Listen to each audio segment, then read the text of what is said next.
찬양을 너무 예쁘게 잘해 주셔서 참 감사하고 하나님께서 기뻐 받아 주신 줄로 믿습니다. 오늘은 성서 속 믿음의 사람들 중에서 파란만장한 생애를 보내었던 야곱에 대해서 함께 나누어 보고자 합니다.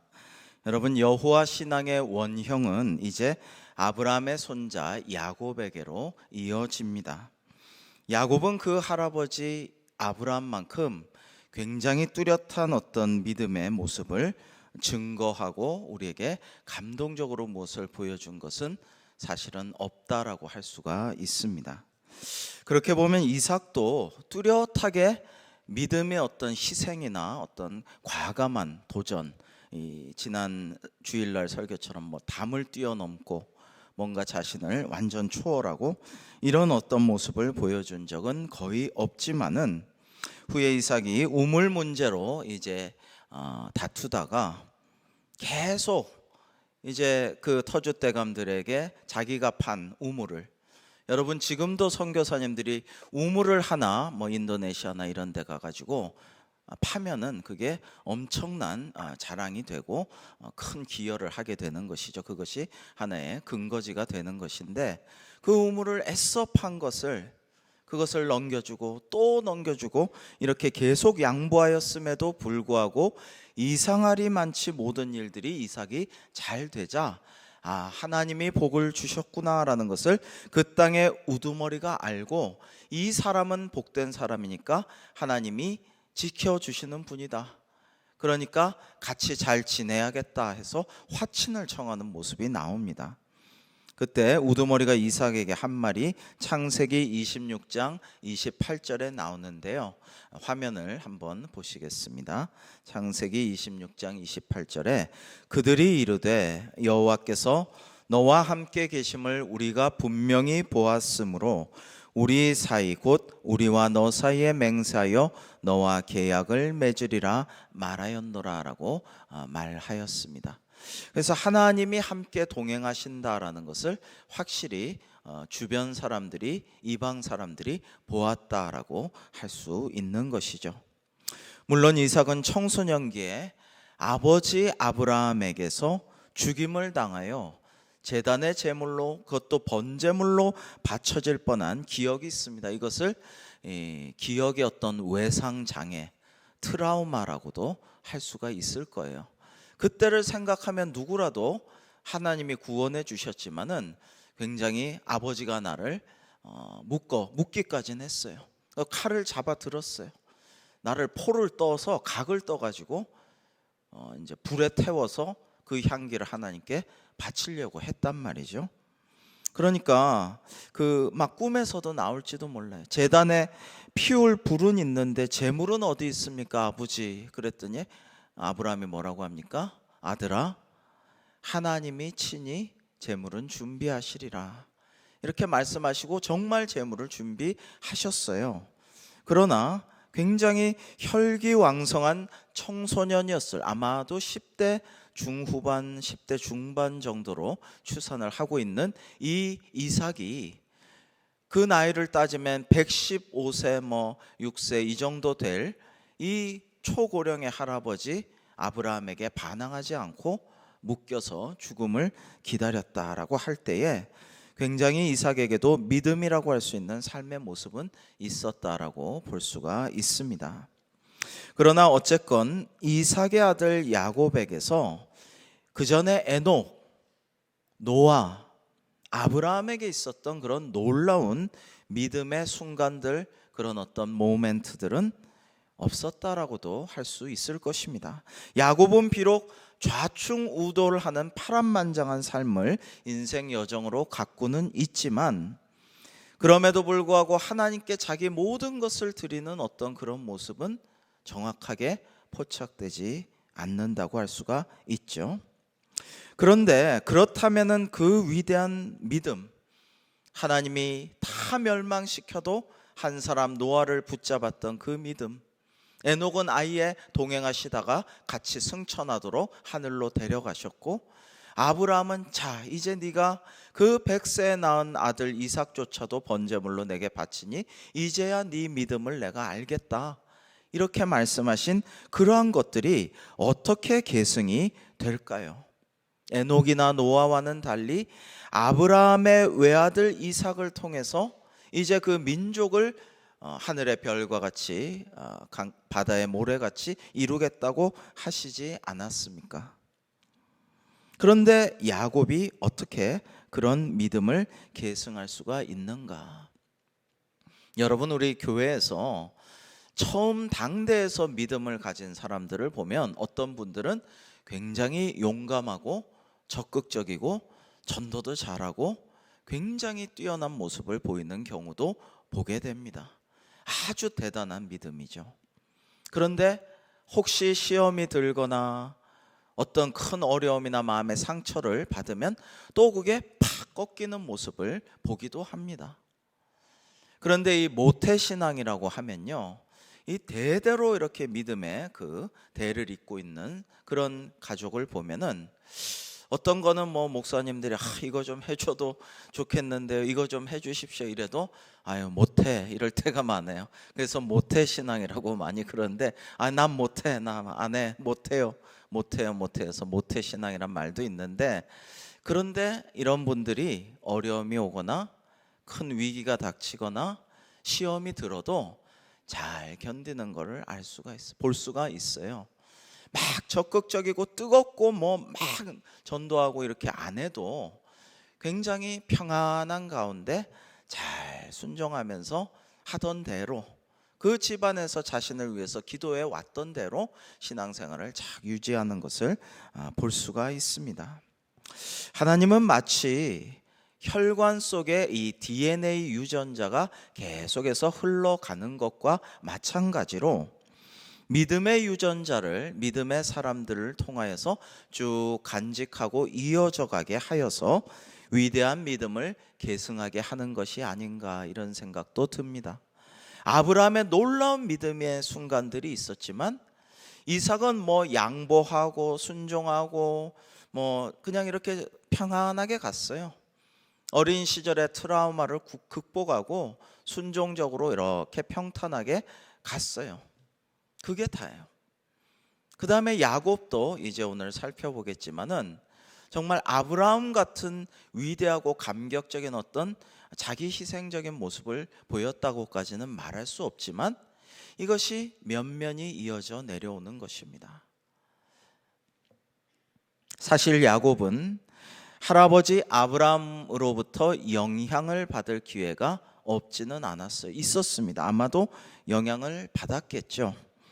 그러나 아브라함의 영향을 받은 것이 야곱의 삶에서 그렇게 두드러지게 나타나지는 않습니다. 믿음의 조상 아브라함 할아버지는 야곱이 15살 때까지 성경에 의하면 살아 계셨습니다. 아브라함이 이삭을 100세에 낳고 이삭은 40세에 결혼했고 60세에 야곱과에서 쌍둥이를 낳았습니다. 그리고 아브라함이 175세, 곧 이삭이 75세 때 죽었으니까 60세에 낳은 야곱은 15년 동안 아브라함과 같이 이 땅에서 생존하고 있었다.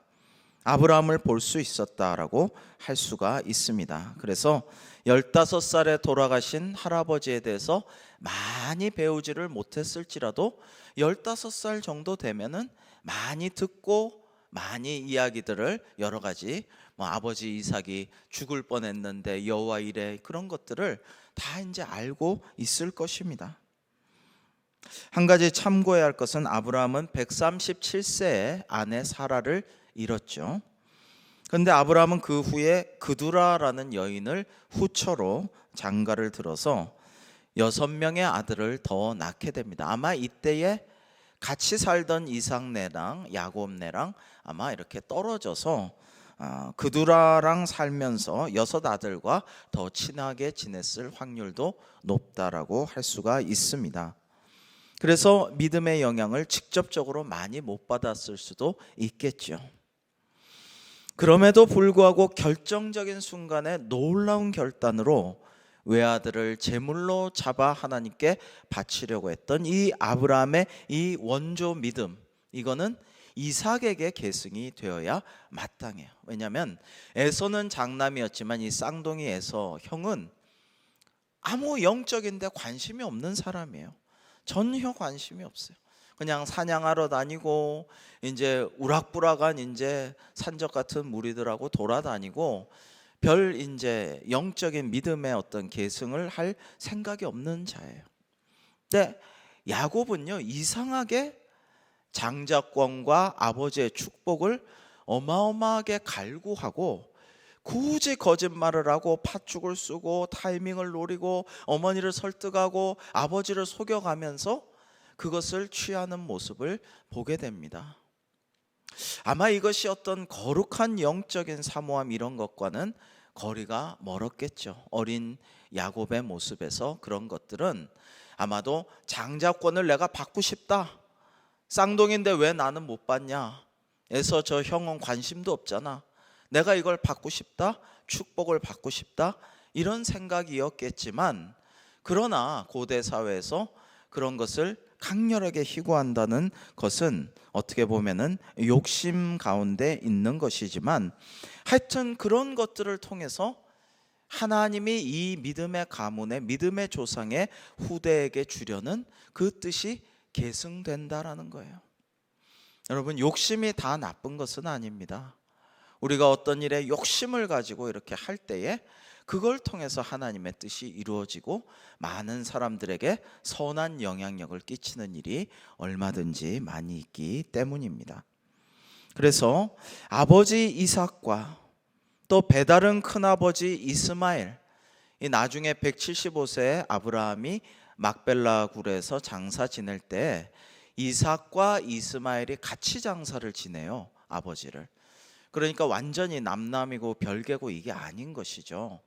그래서 이 나중에 아람 민족의 조상이 되는 이 이스마엘, 그래서 아람 민족도 아브라함을 자기들의 조상으로 인정을 합니다. 그렇게 섬깁니다. 이름은 아브라함을 이브라힘이라고 부르죠, 아랍 사람들은. 그래서 이 이스마엘과 이삭과의 관계, 이런 것들도 보면서 장자권, 아버지의 축복, 이런 게 굉장히 중요하구나라는 것을 어렴풋이 깨달았을 수도 있습니다.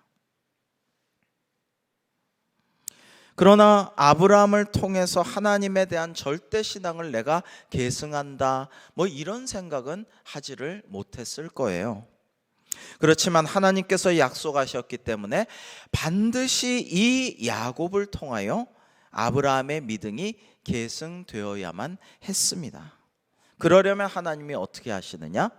방법은 하나, 이 야곱을 깨뜨리고 그 마음을 무너뜨리고 하나님께 완전히 납작 엎드려 경배하도록, 하나님께 순종하도록 바꿔버리는 것이죠.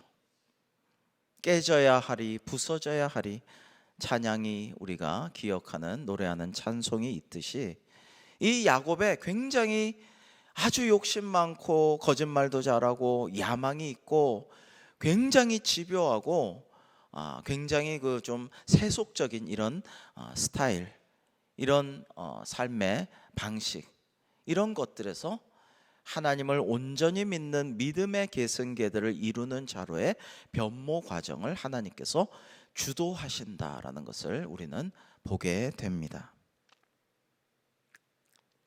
할아버지 아브라함도 생각해 보면 사실은 아브라함이 계속 생각했던 건 뭐예요? 아들, 아들, 아들. 내 몸에서 난 적자 이삭 얻고 싶다. 종 대신 이렇게 물려주는 양자 말고 사실은 이스마엘도 할 수 없이 얻은 거고, 이 이삭이 나의 삶의 모든 보람이고 나의 중심이고 나의 우주다. 그런데 하나님이 바치라고 했을 때, 이삭을 바쳤을 때 비로소 하나님이 아브라함의 믿음을 의로 여기고 이제 네가 하나님을 경외하는 줄을 내가 아노라 라고 말씀하신 것이죠. 그래서 이제 야곱도 하나님이 깨뜨리고 그 마음을 하나님께로 이끄시기 시작합니다. 우리가 다 알듯이 형 에서를 속여 팥죽 하나로 장자권을 사고 아버지를 속여 축복 기도를 받았지만 결국 에서가 이제 죽여버린다. 너무 무서워가지고 집에서 정말 본의 아니게 가출해서 도망갈 수밖에 없었죠. 근데 그것을 통해서 오히려 하나님을 대면하는 은혜로운 역사를 이루게 됩니다. 들판에서 자다가 꿈에서 천사를 보고 하나님을 만나게 되는 것입니다. 오늘 우리가 살펴본 창세기 28장 10절에서 22절의 말씀인데요. 야곱이 브엘세바에서 떠나 하란으로 향하여 가더니 한 곳에 이르러서는 해가 진지라 거기서 유숙하려고 노숙하는 거죠. 그곳에 한 돌을 가져다가 베개로 삼고 거기 누워 자더니 꿈에 본즉 사닥다리가 땅 위에 서 있는데 그 꼭대기가 하늘에 닿았고 또 본즉 하나님의 사자들이 그 위에서 오르락 내리락 하더라. 또 본즉 여호와께서 그 위에 서서 이르시되 나는 여호와니 너의 조부 아브라함의 하나님이요 이삭의 하나님이라. 내가 누워있는 땅을 내가 너와 네 자손에게 주리니 네 자손이 땅의 티끌같이 되어 네가 서쪽과 동쪽과 북쪽과 남쪽으로 퍼져나갈지며 땅의 모든 족속이 너와 네 자손으로 말미암아 복을 받으리라 라고 말씀하여 주십니다. 그리고 15절에는 이 임마누엘의 신앙을 갖도록 해주십니다.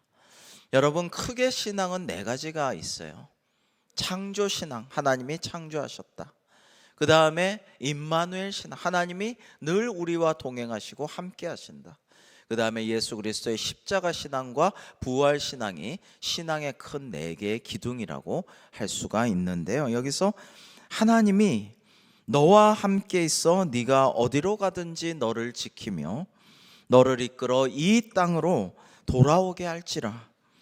내가 네게 허락한 것을 다 이루기까지 너를 떠나지 아니하리라 라고 약속을 하여 주십니다. 이것이 놀라운 축복의 말씀, 언약인 것이죠. 야곱이 이제 잠에서 깹니다. 그리고 하나님께서 과연 여기 계시거늘 내가 몰랐구나. 두려워하면서 두렵다. 이곳이요, 이것은 다름 아닌 하나님의 집이요, 이는 하늘로 통하는 문이구나. 여러분, 그래서 야곱의 사다리라는 말이 있습니다. 문학적으로도 미술적으로도 영화적으로도 많은 그 예술가들의 그 환상을 자극한 모습이 야곱의 사다리예요. 하늘의 문이 되어서 이 땅과 하늘이 통하는 사다리가 놓여서 천사들이 오르락내리락하고 그 위에 하나님이 계신 곳이 이 야곱의 환상이 본 하늘의 사닥다리라고 할 수가 있죠. 하늘의 문입니다. 하나님의 집이고. 그런데 여기까지는 하나님께서 굉장히 주도적으로 예정에 따라 적극적으로 하늘의 사닥다리를 보게 하시고 그 여러 가지 일들로 그곳으로 베델로 인도하셨어요. 하나님의 주권과 예정과 역사하심입니다. 인도하심입니다. 그런데 믿음의 사람들은 보면요, 그러한 어떤 일이 있을 때 보통 사람들은 그냥 지나갑니다. 그런 일들이 있어도 사실은 나에게 놀라운 은혜, 큰 축복, 기가 막힌 어떤 하나님의 역사하심이 있어요. 다들 있죠. 있는데 그런갑다, 고맙다, 또는 미처 깨닫지도 못하고 이게 나에게 엄청난 기회를 주시고 축복하시고 나를 인도하신 것인 줄 잘 모르고 지나가기도 합니다. 또 그런 것을 고맙게는 여기지만 표현조차 안 하고 그저 하나님 고맙네 그러고 금세 잊어버리기도 합니다. 예수님도 친히 10명의 나병 환자를 고쳐주셨는데 사마리아인 이방인 한 사람만 돌아와서 꿇어 엎드려 경배하고 감사를 표현하지 않았습니까? 나머지는 그냥 다 갔어요. 나중에 다시 와서 감사 인사했다는 사람이 없어요. 9명 중에는. 그런데 모세 같은 이도 이제 80이 되어서 영안이 열렸겠지만 이제 불타는 떨기나무가 불이 탑니다. 근데 사막에서 그런 일들은 종종 있는 일이라고 해요. 바싹 마른 가시나무 떨기에 하늘의 불이 그 태양열이 쬐면은 이 바싹 마른 건조한 것이 태양열을 받아서 이렇게 타는 거죠. 근데 모세가 영안이 열리면 그것을 보고 타도 타지 않는구나, 저것은 신령한 하나님의 역사가 있구나, 이런 것을 어렴풋이 느끼면서 그곳으로 다가가게 되는 거죠. 그때 하나님이 이곳은 거룩하니 내 발에서 신을 벗고 경배하라, 이렇게 말씀하시게 되는 거예요. 이 야곱도 달라요. 이러한 놀라운 광경을 보고 감탄하고 두려워하고 떨면서 그것을 느껴요. 그리고 행동을 해요.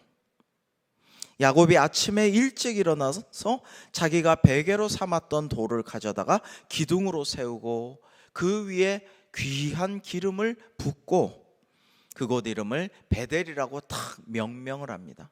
베델이다. 옛 이름은 루스인데, 하나님이 나와 함께 계셔서 나를 지켜주시고 살게 하시고 내가 평안히 아버지 집으로 돌아가게 하시오면 여호와께서 나의 하나님이 되실 것이요 내가 기둥으로 세운 이 돌이 하나님의 집이 될 것이요 하나님께서 내게 주신 모든 것에서 10분의 1을 내가 반드시 하나님께 드리겠나이다 라고 11조의 서원을 합니다. 누가 가르쳐 준 게 아니고, 옆에서 옆구리 찌른 게 아니고, 누가 이렇게 해야 복받아 한 게 아니고, 자신이 영적인 감동 가운데서 이러한 서원을 드리는 거예요. 이게 믿음의 사람들의 모습이에요. 적극적인 신앙, 하나님의 주도적인 역사에 순종하여 자신도 주체적인 행동을 통하여서 더 큰 복을 받아 누리고 그것을 확실하게 부여잡는 믿음의 사람들의 모습입니다. 사랑하는 성도 여러분, 여러분들도 하나님의 놀라우신 은총을 받았거든, 은혜를 입었거든, 하나님께서 주권적으로 여러분의 삶에 간섭하시고 역사하셨거든, 그것을 느끼고 감사하고 거기에 반응하고 여러분도 여러분의 자유의지를 가지고 주체적으로 하나님께 영광 돌리는 서원을 함으로써 하나님의 놀라우신 인도하심이 더 풍성한 삶이 되시기를 주님의 이름으로 축원합니다. 올해는 임시정부 100주년인데요 임시정부 독립운동과 광복군으로서 빼놓을 수 없는 한 분이 기억이 나요. 고 장준하 선생이십니다. 장준하 선생님이 쓰신 자서전 돌베개라는 책이 있습니다. 참 은혜롭고 감동적이고 재미도 있습니다. 장준하 선생은 아버님이 목사님이십니다. 그리고 자신도 목회를 하기 위해서 일본에 가서 공부를 하고 계셨어요. 근데 갑자기 일본이 태평양 전쟁에 끌어가려고 학도병으로 징집해서 일본 군대 강제로 집어넣어서 이제 중국으로 가서 싸우게 됩니다. 이 몇몇 뜻있는 일본 유학생 친구들과 함께 이 장준하 선생은 우리가 여기서 총알바지로 죽을 수는 없다, 목숨을 걸고 탈출해서 광복군에 편입해서 일제와 싸우다가 목숨을 바치자, 그 각오로 4명이 이제 죽을 각오로 하고 탈출을 해서 성공을 해요.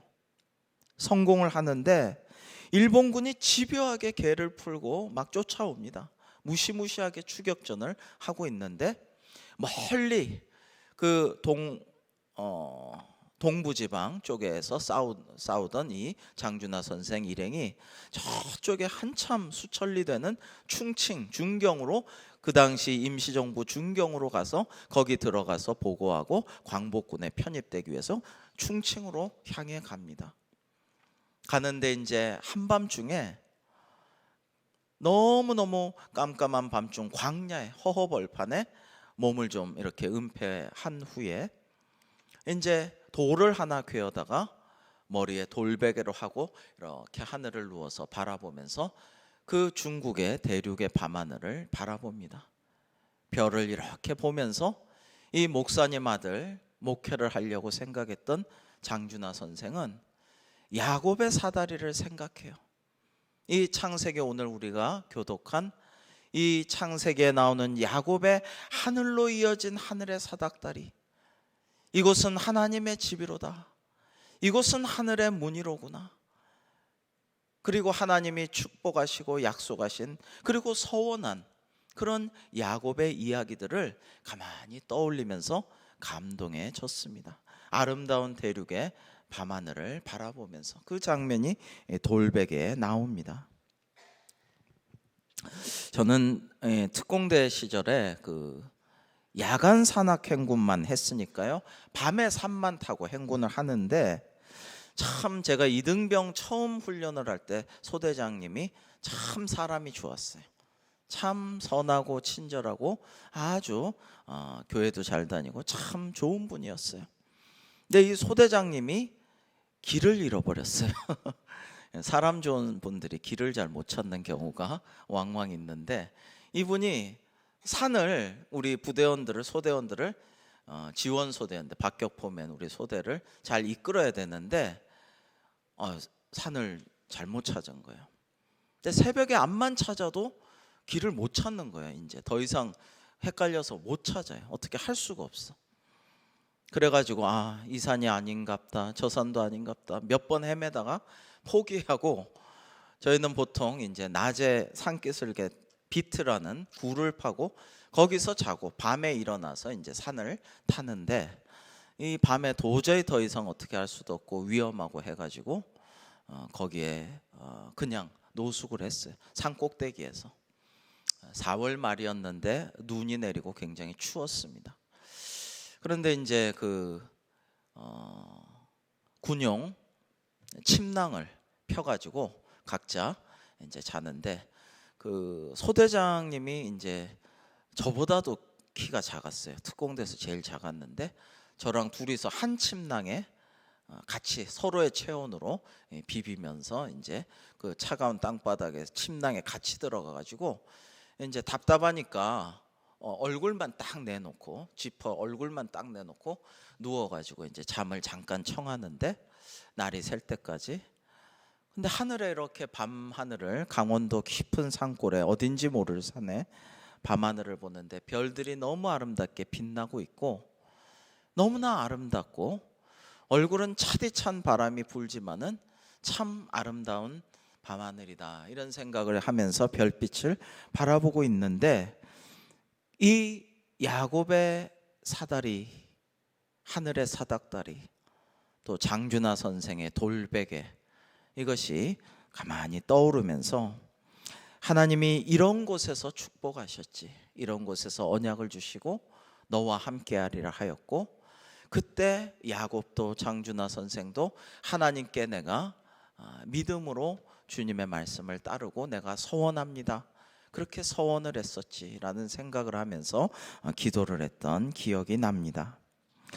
야곱은 어릴 때 할아버지를 직접 뵌 적도 많았을 것이고, 할아버지에 대한 이야기도 많이 들어왔을 테지만, 아마도 여호와 하나님을 그냥 지역의 신 정도로 생각하고 대충 그렇게 살다가 말았을 수가 있어요. 별로 신앙적인 기색이 그의 삶에 잘 안 보였어요. 그런데 에서를 피해 도망가던 와중에 하나님이 이렇게 만나 주신 것이죠. 그리고 하나님께서는 야곱에게 나타나서 엄청난 축복을 주셔요. 아브라함에게 주셨던 큰 민족을 이루리라는 축복을 이제 이 야곱에게 계승하게 하여 주십니다. 그리고 욕심 많고 거짓말 잘하고 투쟁적이고 상당히 세속적인 사람이었던 야곱은 오직 하나님의 예정하심에 따른 주권적인 은혜에 스스로 주체적으로 반응을 하면서 이제 믿음의 사람으로 거듭나기 시작했다라고 할 수가 있겠습니다. 여러분, 근데 야곱의 파란만장한 삶을 돌아보면 하나님께서 아브라함에게 그러하셨듯이 항상 야곱의 편이 되어 주셨음을 알 수가 있습니다. 우리가 다음 시간에 요셉에 대해서도 살펴보겠지만, 항상 요셉을 형통하게 하시고 사람들에게 사랑과 인정을 받게 하시고 어떤 어려운 상황에서도 지켜주신 것을 볼 수 있듯이, 야곱에게도 하나님이 항상 지켜주시고 편이 되어 주셨음을 알 수가 있습니다. 믿음의 사람들은 하나님이 키워주시는구나라는 것을 알 수가 있어요. 그런데 다 하나님께서 인도하시고 성장시켜 주시고 편들어 주시고 보호하여 주시고 마침내는 예정된 복을 내려주시기 때문에 그 믿음의 사람이 대단하다라기보다는 성경을 잘 알고 묵상하면 할수록 예전엔 아브라함이 어떻게 그렇게 대단하냐, 노아는 참 대단하다, 뭐 이런 생각을 하다가 성경을 깊이 보면 볼수록 하나님이 참 대단하시구나, 하나님이 참 위대하시구나, 하나님이 참 놀라우시구나, 오래 참으시는구나, 정말 우리를 사랑하시는구나, 사람을, 믿음의 사람들을 이렇게 키워서 성장시켜 주시는구나, 이러한 찬양을 오직 하나님께만 찬양과 경배를 드리지 않을 수가 없게 되는 것입니다. 물론 야곱이 하나님이 편들어 주시고 복 주시고 인도하시고 예정대로 이끌어 주셨다고 해서 평탄한 삶을 산 거는 물론 아니에요. 아브라함도 그랬지만 창세기 47장 9절에는 딱 한마디로 이제 야곱이 이집트의 파라오에게 이렇게 말합니다. 창세기 47장 9절의 말씀에서 함께 읽어볼까요? 시작. 야곱이 바로에게 아뢰되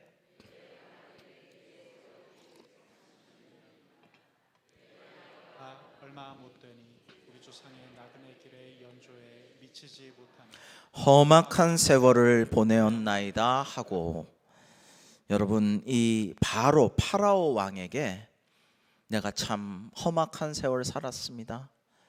130년 살았지만 참 내 인생 고달팠습니다 라고 말한 것이죠. 하여튼 그 기간에 비록 그에 붙인 이삭은 평생 다투지 않고 양보하고 순종하고 평온한 삶을 별 특색 없이 살았다고 하지만 이 야곱은 파란만장한 삶을 살았는데요.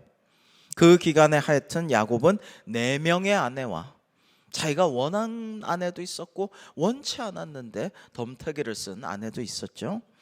그리고 12명의 자식들과 거대한 가축대를 가진 부호로 커가게 되었습니다.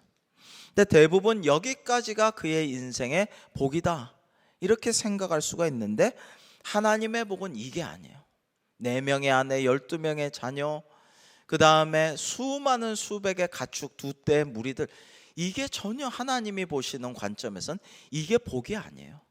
세상적으로 인간적으로는 이게 복이고 이게 성취지만 하나님은 이게 중요한 게 아니고 하나님을 온전히 믿어서 믿음의 조상이 되고 이스라엘 12지파의 아비가 될 수 있느냐 없느냐, 이게 영적인 그런 복이 중요한 것이지 이런 물질적인 복, 새, 물량 이런 것은 중요한 게 아니었습니다. 야곱은 하여튼 마침내 그 모든 모은 것을 가지고 고향으로 아버지 집으로 돌아갑니다. 그런데 동생 야곱에게 장자권과 축복 기도를 모두 빼앗긴 원한에 이를 갈고 있는 에서가 정말 무시무시하죠. 400명의 장정들을 이끌고, 대단한 수 아니겠습니까? 400명이 정말 벼르고 있어요. 야곱을 죽이려고 기다리고 있다라는 소식을 알게 됩니다. 그러자 야곱은 가족들과 가축들을 야복강으로 건너가게 하고 자기는 생명을 걸고 강가에서 하나님과 씨름을 하게 됩니다. 천사가 야곱의 허벅지 뼈를 부러뜨리게 하여서 야곱의 의지를 꺾어버리려 하였지만 야곱은 그 뼈가 위골되었지만 굴하지 않고 끝까지 레슬링해서 하나님의 사자를 붙들고 늘어져서 하나님께서 야, 네가 이겼다, 너 이제 이스라엘이라고 불러라 라는 말을 듣고야 맙니다. 이것은 야곱의 성질이 지독하거나 집요해서가 아니라 목숨을 걸고 하나님께 간구하여서 주신 축복을 성취하겠노라라는 간절한 기도의 모습이었다라고 보아야 하는 것입니다. 하나님께서 확실히 나에게 복 주시지 않으면 차라리 죽겠다는 몸부림이요 목숨까지도 던지는 절규의 기도를 하였다라고 우리가 믿음의 눈으로 보아야 돼요. 이것이 예수님께서 말씀하신 팔복 중에 심령이 가난한 자는 복이 있나니, 심령이 매우 가난한 상태에서 하나님께 목숨 걸고 기도한 그런 모습을 보여줬다라고 할 수가 있어요. 가족과 가문을 이루고 많은 가축을 거느린 부가 중요한 게 아니고, 그건 다 내어놓고 하나님이 나에게 약속하신 복을 받아 누리겠다는 그 믿음으로 싸우는 모습이 이 야곱의 본질이 되었던 것입니다. 여러분, 조금 길지만 이 내용을 잘 살펴보시면서 창세기 32장 1절로 30절을 함께 교독하시겠습니다. 그 내용을 잘 살펴보시면 참 기가 막힌 드라마틱한 모습들이 나타나요. 에서가 무서워서 전전긍긍하면서도 하나님을 붙잡고 늘어지는 모습입니다. 창세기 32장 1절로 30절입니다. 야곱이 길을 가는데 하나님의 사자들이 그를 만난지라.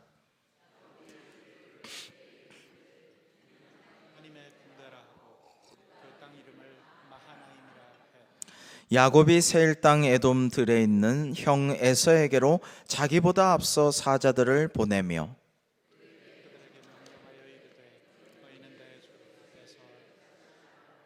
주의 종 야곱이 이같이 말하기를 내가 라반과 함께 거류하며 내게 소와 나귀와 양떼와 노비가 있으므로 사람을 보내어 내 주께 알리고 내 주께 은혜 받기를 원하나이다 하라 하였더니, 사자들이 야곱에게 돌아와 이르되 우리가 주인 형 에서에게 이른즉 그가 400명을 거느리고 주인을 만나려고 오더이다. 야곱이 심히 두렵고 답답하여 자기와 함께한 동행자와 양과 소와 낙타를 두 떼로 나누고 이르되 에서가 와서 한 떼를 치면 남은 한 떼는 피하리라 하고 야곱이 또 이르되 내 조부 아브라함의 하나님 내 아버지 이삭의 하나님 여호와여, 주께서 전에 내게 명하시기를 내 고향 내 족속에게로 돌아가라. 내가 내게 은혜를 베풀리라 하셨나이다. 나는 주께서 주의 종에게 베푸신 모든 은총과 모든 진실하심을 조금도 감당할 수 없사오나 내가 내 지팡이만 가지고 이 요단을 건넜더니 지금은 두 때나 이루었나이다. 내가 주께 간구하니 내 형의 손에서 에서의 손에서 나를 건져내시옵소서. 내가 그를 두려워함은 그가 와서 나와 내 처자들을 칠까 겁이 나기 때문이니이다. 주께서 말씀하시기를 내가 반드시 내게 은혜를 베풀어 내 시로 바다에 셀 수 없는 모래와 같이 많게 하리라 하셨나이다. 야곱이 거기서 밤을 지내고 그 소유 중에서 형 에서를 위하여 예물을 택하니 암염소가 200이요 순염소가 20이요 암양이 200이요 순양이 20이요 전나는 낙타 30과 그 새끼요 암소가 40이요 황소가 10이요 암나귀가 20이요 그 새끼 나귀가 10이라. 그것을 각각 때로 나누어 종들의 손에 맡기고 그의 종에게 이르되 나보다 앞서 건너가서 각 때로 거리를 두게 하라 하고 그가 또 앞선 자에게 명령하여 이르되 내 형 에서가 너를 만나 묻기를 네가 누구의 사람이며 어디로 가느냐 내 앞에 것은 누구의 것이냐 하거든. 대답하기를 주의 종 야곱의 것이요 자기 주 에서에게로 보내는 예물이오며 야곱도 우리 뒤에 있나이다 하라. 그 둘째와 셋째와 각 때를 따라가는 자에게 명령하여 이르되 너희도 에서를 만나거든 곧 이같이 그에게 말하고 또 너희는 말하기를 야곱이 말하기를 내가 내 앞에 보내는 예물로 형의 감정을 푼 후에 대면하면 형이 혹시 나를 받아주리라 함이었다. 그 예물은 그의 앞서 보내고 그는 무리 가운데서 밤을 지내다가 밤에 일어나 두 아내와 두 여종과 11아들을 인도하여 약복 나루를 건넌 그들을 인도하여 시내를 건너가게 하며 그의 소유도 건너가게 하고 야곱은 홀로 남았더니 어떤 사람이 자기가 야곱을 이기지 못함을 보고 그가 야곱의 허벅지 관절을 치매 야곱의 허벅지 관절이 그 사람과 씨름할 때 어긋났더라. 그가 이르되 날이 세려하니 나로 가게 하라. 야곱이 이르되 당신이 내게 축복하지 아니하면 가게 하지 아니하겠나이다. 그 사람이 그에게 이르되 내 이름이 무엇이냐? 그가 이르되 야곱이니이다. 그가 이르되 내 이름을 다시는 야곱이라 부를 것이 아니요 이스라엘이라 부를 것이니 이는 내가 하나님과 및 사람들과 겨루어 이겼습니다. 야곱이 청하여 이르되 당신의 이름을 알려주소서. 그 사람이 이르되 어찌하여 내 이름을 묻느냐고 거기서 야곱에게 축복한지라. 그러므로 야곱이 그곳 이름을 브니엘이라 하였으니 그가 이르기를 내가 하나님과 대면하여 보았으나 내 생명이 보존되었다 함이더라. 아멘. 여러분, 여기서 우리가 알 수 있는 것, 깨달을 것은 믿음은 모든 것을 거는 것이라는 점입니다. 올인하는 거예요. 믿음은 올인. 뭘 남겨놓고 뭐를 좀 예비해 두고 이러는 것이 아니라 하나님은 하나님께 모든 것을 다 거는 믿음을 원하십니다. 모든 것을 걸지 않으면 가장 소중한 것도 바치겠노라는 각오를 하지 않으면 온전한 믿음이 되지를 않는 것입니다. 완전한 믿음이 아니라면 하나님과 동행하는 것에서 부끄러움을 느끼게 될 것입니다. 야복강가에서 야곱이 천사와 씨름한 것은 이게 노아의 방주와 같은 것이요 아브라함의 번제단에 놓인 이삭과 같은 것으로서 야곱이 모든 것을 걸고 하나님께 기도한 모습이었던 것입니다. 이렇게 단 한 번이라도 생명을 걸고 하나님께 간구하고 하나님께 구하고 하나님과 부딪혀 씨름한 사람이라면 앞으로 그의 모든 인생 가운데 하나님이 동행하여 주시고 늘 축복하시고 인도하여 주실 것입니다.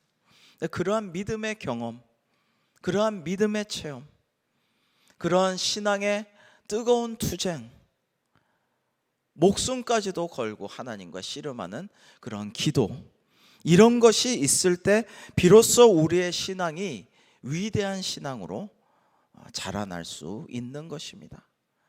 너무 매너리즘에 의해서 아까 모태신앙 얘기도 했고 그렇게 잘 신앙생활을 평탄하게 하는 사람도 있지만은 우리가 한 번쯤은 절체절명의 상황에서 또는 나의 인생의 의미를 걸고 하나님과 씨름하여서 하나님이 그래 네가 이겼다, 정말 네가 이겼노라, 네가 하나님과 하나님의 사람들과 싸워 이겼다, 내가 졌다 라고 할 수 있는 뜨거운 믿음의 기도, 인생의 기도를 드려 하나님의 놀라우신 축복을 확실히 우리가 맛보아 알고 깨달아 알고 또 하나님께 서원을 드리며 하나님께 영광 돌리는 삶을 결단하는 우리 모두의 삶이 될 수 있기를 주님의 이름으로 축원합니다.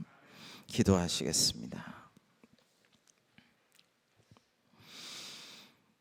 하나님 아버지, 오늘날 하나님께서 우리에게 원하시는 믿음은 모든 것을 하나님께 걸 수 있는 그러한 믿음인 줄로 믿습니다. 그럴 때 비로소 우리의 믿음이 위대한 것이 될 수 있을 것입니다. 하나님은 야곱을 택하시고 야곱에게 12 아들과 복을 주시고 마침내 죽음과도 맞바꿀 수 있는 믿음을 갖게 하여 주셔서 큰 민족으로 성장할 수 있도록 역사하여 주셨습니다. 야곱은 사실은 두렵고 걱정되어 여러 가지로 장치도 해놓고 아내와 자식들도 피신시켜 놓았지만 자기를 죽이려고 기다리고 있는 형 에서에게로 나아가며 하나님과 씨름하여 마침내 기도의 응답을 받아내었습니다. 우리가 하나님을 믿음으로 가지고 있던 모든 것과 가장 귀한 것을 버릴 수 있는 각오로 하나님과 씨름하며 기도할 때에 비로소 약속하신 모든 것들을 주시며 더 큰 축복도 내려주시는 하나님을 깨닫게 하여 주옵소서. 그래서 우리가 그러한 결단 이후의 삶을 통하여 하나님의 귀하신 복을 받아 누리기에 부족함이 없고 평생 주님께 영광 돌려드리는 사명자의 삶을 계승하는 우리 모두가 되기를 간절히 바라오며 예수님의 이름으로 기도합니다. 아멘.